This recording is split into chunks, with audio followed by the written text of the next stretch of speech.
Betrayal doesn't always shout, it lingers. Mine came wrapped in silk, laced with Hermes perfume, and hidden like a secret in the back of my wife's drawer. That $500 scarf wasn't hers. It didn't belong in our home, in our marriage, or in the life I built with Rachel. The moment I touched it, I knew. Something inside me shattered, not from rage, but from the cold precision of truth finally cutting through the lies. I've spent 15 years dissecting lies in courtrooms as a medical attorney, but nothing, not even malpractice trials, prepared me for the evidence I found in my own bedroom. What began as whispers of suspicion became a surgical investigation, not just into my wife's betrayal, but into a celebrated doctor's empire built on deception, intimidation, and the exploitation of the elderly. I'm Ethan Burns, 15 years in the trenches as a defense attorney for hospitals. I know when something doesn't add up. And that scarf, it screamed liability. My wife, Rachel, a dedicated nurse, her boss, Dr. Robert Wilson, Portland's golden boy, board member, media darling, surgeon with a God complex and a reputation for rewarding staff. That scarf was one of his rewards. It landed in my home like a grenade. Rachel's late nights stretched longer. Her texts turned cryptic. Her smile off.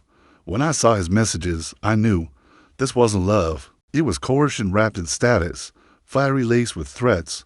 Rachel kept quiet to protect her job, but I knew silence wouldn't save her. So I turned on the part of me I usually aim at hospitals, the part that builds airtight cases. I followed the money. Wilson wasn't just unethical, he was industrial scale corrupt. Fake diagnoses, phantom procedures, elderly patients pushed into dangerous operations just to bill insurance. It was a medicine. It was monetized cruelty. Rachel, slowly, helped me peel back the curtain. Falsified records, suppressed complaints, ghost billing codes. She risked everything: job, license, safety to expose him. Wilson panicked. He offered me $1 million to disappear. When I refused, he went scorched earth, sabotaged my credit, blacklisted my law firm, reassigned my wife to night shifts in understaffed units. Classic power games. But I wasn't alone. I built a war room, whistleblowers, data analysts, investigative journalists. I fed the system. He exploited the evidence he thought was buried. Then I pulled the trigger. Simultaneous complaints to the medical board, Medicare fraud division, and national insurers. Each file detailed, each charge undeniable. It wasn't just scandal. It was systemic collapse. Dr. Wilson, once untouchable, was now under federal investigation. His clinic shuttered. His empire crumbled. The story isn't just about betrayal. It's about power, abuse, and what happens when someone fights back. If you're in the dark, feeling cornered, know this: they count on your silence. But the moment you choose truth, they start to fall. Sometimes the system doesn't just fail, it rots from the inside. Before I exposed it, I took one final step, met quietly with 6 former patients, including Margaret Stillman. Their testimonies transformed data into undeniable proof of harm. With their backing, I triggered the detonation. 3 explosive document packets sent to the feds, insurers, and medical board all at once. The first blow landed fast. Within a week, insurance carriers froze every dollar flowing into Westwood Clinic. Audits followed. 2 weeks later, government investigators descended. The clinic was hemorrhaging trust and money. Dr. Robert Wilson, once a star in Scrubs, brushed it off as a routine review. But behind closed doors, patients vanished, staff walked, and Wilson locked himself in his office corner. Then came his threat. At a red light, a black SUV pulled up, window down. There he was. "You've made a serious mistake, Burns." He spat. "Withdraw your claims, or you and your wife won't work again." I didn't turn. "The truth doesn't flinch, doctor. You might want to hire counsel." He leaned out, furious. "You don't know who I am. I have friends in places you can't imagine." The light turned green. I drove off, but I didn't sleep that night. Security cameras went up. Rachel was warned. I expected backlash, just not how fast it came. An anonymous email landed in my inbox: stolen documents from my old firm, case notes from a settled malpractice claim twisted into a threat. "Back off, or this goes public." Classic blackmail. I didn't blink. Sent it straight to federal investigators. Witness intimidation now added to Wilson's growing rap. Then it escalated. Our home was broken into. Nothing taken, but Rachel's laptop was gone, and our files ransacked. It wasn't random. It was targeted. "He's looking for your evidence," Rachel whispered, shaken. I prepared for this. Originals were off-site.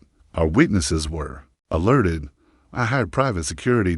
It paid off. Margaret spotted a strange car outside her home. Our guard got the plate.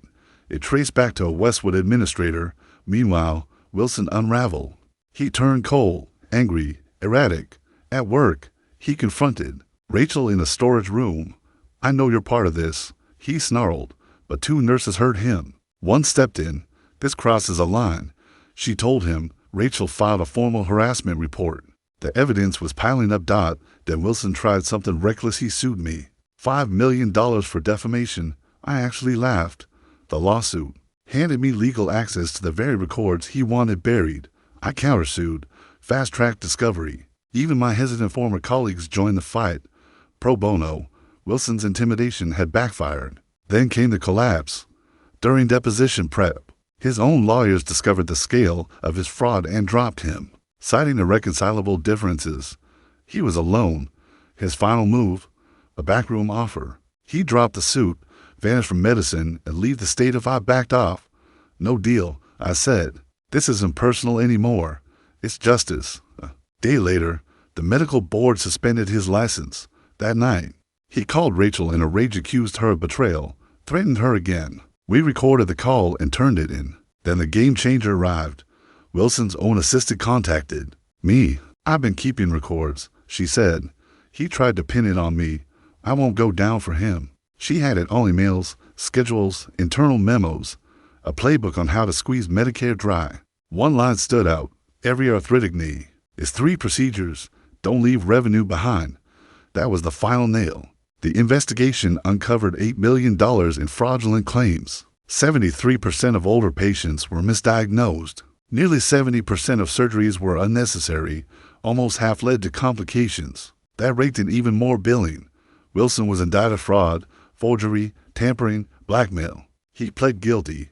5 years federal prison, license revoked, legacy incinerated. Still, he clung to delusion. I'm being punished for practicing aggressive medicine, he told reporters.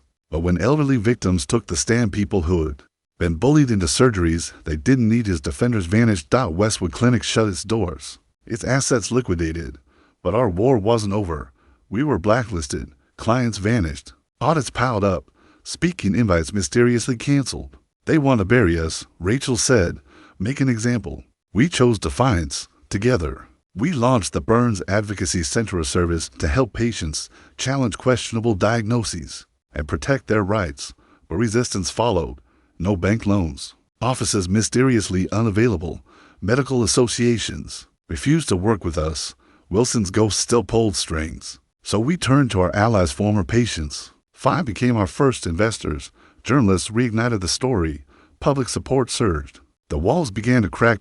In our first year, we helped 100 patients dodge unnecessary procedures, saving them hundreds of thousands. We partnered with insurance companies to flag patterns of fraud. I testified before Congress. Rachel built training modules for nurses. And we didn't just expose corruption, we created a model to prevent it. The legislature passed the Wilson Act protecting medical whistleblowers and red flagging clinics with inflated billing. The case entered law school ethics courses and med school curriculums nationwide. Our marriage, once bruised by secrets and fear, grew stronger. One evening, years later, we sat beneath a fading sunset. You know, I said, at first this was about revenge. I wanted Wilson to pay for what he tried to take from me. And now, Rachel asked, now I know. This was never about him. It was about the system that let him exist. And we're changing it one patient, one truth, one battle at a time. Wilson, he served his sentence, lost everything, but the real punishment wasn't prison. It was this. The empire he built on pain became the foundation of the system that will never let someone like him rise again. That was the victory. Hit subscribe if you believe truth matters. Share this if you believe no one should profit from your pain.